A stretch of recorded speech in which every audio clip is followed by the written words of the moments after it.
पहले तो मैं आपके सवाल का जवाब देने से पहले दो बात पहले बोलना चाहूंगा।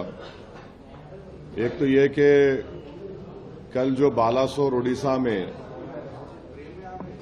एसके मोहम्मद मकानदार का जो गौरक्षकों ने मॉब लिंचिंग के जरिए उनकी मारकर उनकी गाड़ी को रोककर हत्या की, मैं उसका सख्त मजम्मत करता हूं।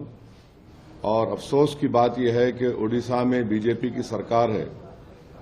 पहले एक एफआईआर तो मरने वाले पर और ड्राइवर पर बुक हो गया, और बाद में जब मीडिया में से प्रेशर बढ़ गया तो उसके बाद 103 सबसेक्शन 2 में मर्डर का चार्ज लगाया गया। ये बीजेपी जहां जहां पावर में है वहां पर इस तरह से खुली छूट दी जा रही है सो कॉल्ड गौरक्षकों को।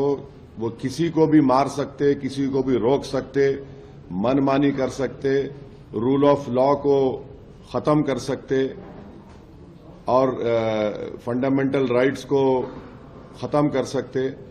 और ये कंटिन्यूसली हो रहा है।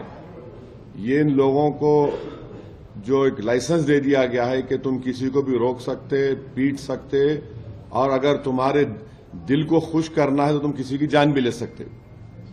मैं इसका स्ट्रांगेस्ट वर्ड्स में कंडेम करता हूं।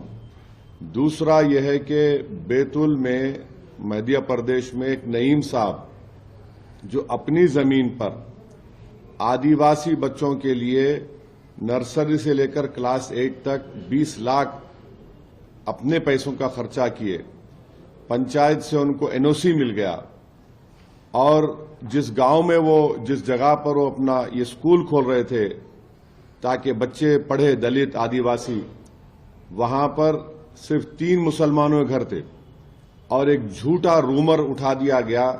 ये हमेशा ऐसी होता है कि कोई मुसलमान अगर घर बना रहा है या कुछ बिल्डिंग बना रहा है तो कुछ मदरसा बना रहे हैं, मस्जिद बना रहे, और फिर पंचायत के एनओसी रहने के बावजूद भी वहां पर जाकर उनकी स्कूल की जो बन रही थी इमारत, उसको तोड़ दिया गया।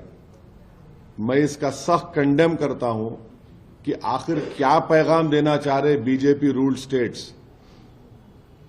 आखिर क्या पैगाम देना चाह रहे कि भाई आप कैसे मदरसा खोलेगा? वो 3 घर अगर वहां गांव में मुसलमानों के हैं, स्कूल खोलना चाह रहा, अपने पैसों से पंचायत से एनओसी लिया वो। तो ये सरासर ये वाकयात ये बताते हैं कि डिस्क्रिमिनेशन मुसलमानों से किया जा रहा है। कभी जान उनकी ली जाती है तो कभी उनकी मेहनत की गाढ़े खून की कमाई को बर्बाद कर दिया जाता है। तो अब आपका जो सवाल